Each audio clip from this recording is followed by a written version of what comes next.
Hello കൂട്ടുകാരെ, നമുക്കിന്നൊരു orange കേക്കിൻ്റെ സ്പഞ്ച് ഉണ്ടാക്കിയാലോ? അപ്പോൾ അതിനായിട്ട് 1 കപ്പ് മൈദയിലേക്ക് 1/2 ടേബിൾ സ്പൂൺ പാൽപ്പൊടിയും 1 ടീസ്പൂൺ ബേക്കിംഗ് പൗഡറും 1/4 ടീസ്പൂൺ ബേക്കിംഗ് സോഡയും 1/4 ടീസ്പൂൺ ഉപ്പും കൂടെ ചേർത്ത് ഒരു വിസ്ക് വെച്ച് നല്ലപോലെ ഒന്ന് മിക്സ് ചെയ്തെടുക്കുന്നുണ്ട്. അരിപ്പയിൽ അരിച്ച് വേണമെങ്കിലും എടുക്കാം. അതിനുശേഷം ഒരു ഡ്രൈ എടുത്തിട്ട് ഒരു 3 മുട്ടയുടെ ഉണ്ണി, അതായത് മുട്ടയുടെ ഉണ്ണിയും വെള്ളയും വേർതിരിച്ചാണ് നമ്മൾ ഈ കേക്ക് ചെയ്യുന്നത്. അപ്പോൾ 3 മുട്ടയുടെ ഉണ്ണിയിലേക്ക് 1 ടീസ്പൂൺ വാനില എസൻസും 1/2 ടീസ്പൂൺ ഓറഞ്ചിൻ്റെ എസൻസും ചേർത്ത് കൊടുത്തിട്ട് നമ്മൾ 1 കപ്പ് പൊടിച്ച പഞ്ചസാരയാണ് ഇതിലേക്ക് നമ്മൾ മിക്സ് ചെയ്തെടുക്കുന്നത്. അപ്പോൾ 1 കപ്പ് പൊടിച്ച പഞ്ചസാര കിട്ടാനായിട്ട് നിങ്ങൾ ഒരു 1/4 കപ്പ് പഞ്ചസാര എടുത്തിട്ട് മിക്സിയിലിട്ട് പൊടിച്ചാൽ മതി.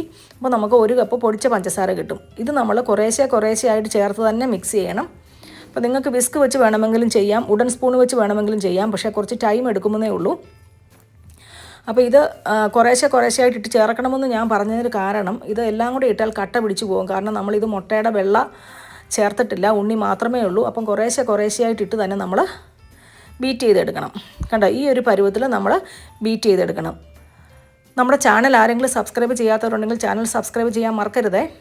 അത് കഴിഞ്ഞിട്ട് ഒരു ഓറഞ്ചിൻ്റെ ജ്യൂസ്, അതായത് ഒരു ഓറഞ്ച് സ്ക്യൂസ് ചെയ്തെടുത്ത് ജ്യൂസ് ഞാൻ അതിലേക്ക് ചേർത്തൊന്ന് മിക്സ് ചെയ്തിട്ടുണ്ട്.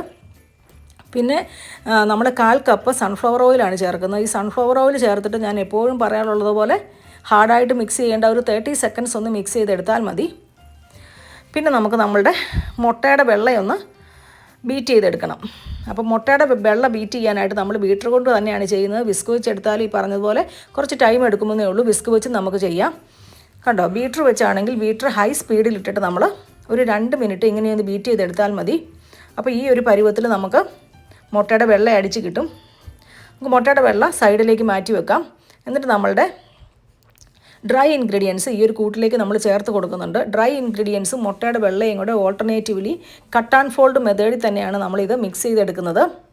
നമ്മളിങ്ങനെ മുട്ടയുടെ ഉണ്ണിയും വെള്ളയും വേർതിരിച്ച് ചെയ്യുന്നത് എന്തിനാണെന്ന് ചോദിച്ചാൽ നമ്മുടെ കേക്ക് നല്ല സോഫ്റ്റ് ആയിരിക്കും. അത് തന്നെയല്ല, കേക്കിന് നല്ല ഹൈറ്റ് കിട്ടാൻ വേണ്ടിയാണ് നമ്മൾ ഇങ്ങനെ ചെയ്യുന്നത്.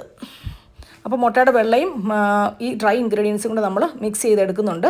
അപ്പോൾ നമ്മുടെ ചാനൽ ആർക്കെങ്കിലും താല്പര്യമുണ്ടെങ്കിൽ സബ്സ്ക്രൈബ് ചെയ്ത് വെക്കുക, ലൈക്ക് ചെയ്യുക. അതുപോലെ തന്നെ കമൻറ്റ് ബോക്സിൽ കമൻറ്റ് ഇടാൻ മറക്കരുത്. എന്തെങ്കിലും ഡൗട്ട് ഉണ്ടെങ്കിൽ നിങ്ങൾക്ക് ചോദിക്കാം, ഞാൻ റിപ്ലൈ ഇടുന്നതാണ്. അപ്പോൾ അതുപോലെ തന്നെ ഞാൻ 7 ഇഞ്ചിൻ്റെ ഒരു റൗണ്ട് പാനിലേക്ക് ഈ ഒരു കൂട്ട് ഒഴിച്ച് കൊടുക്കുന്നുണ്ട്. 180 ഡിഗ്രിയിൽ 40 മിനിറ്റ്സാണ് നമ്മൾ ചെയ്യുന്നത്. അപ്പോൾ അതുപോലെ തന്നെ നിങ്ങൾക്ക് ആർക്കെങ്കിലും തവയിലോ പാനിലോ ഒക്കെ ചെയ്യാൻ ആഗ്രഹമുണ്ടെങ്കിൽ നിങ്ങൾ പഴയ നമ്മുടെ വീഡിയോ നമ്മൾ ചെയ്തിട്ടുണ്ട്, അത് പോയി കാണണം.